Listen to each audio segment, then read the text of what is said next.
In this video tutorial, I'm going to show you how to create or start multiple YouTube channels under the same Google account. So what you want to do is go to YouTube, go to your channel page here or anywhere on YouTube, and then click on your account profile image in the upper right-hand corner. And you want to go down until you see settings or the gear icon.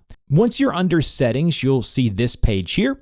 Underneath the Your YouTube Channel section, you'll see an option here that says Create a New Channel. Go ahead and go to Create New Channel, just like so.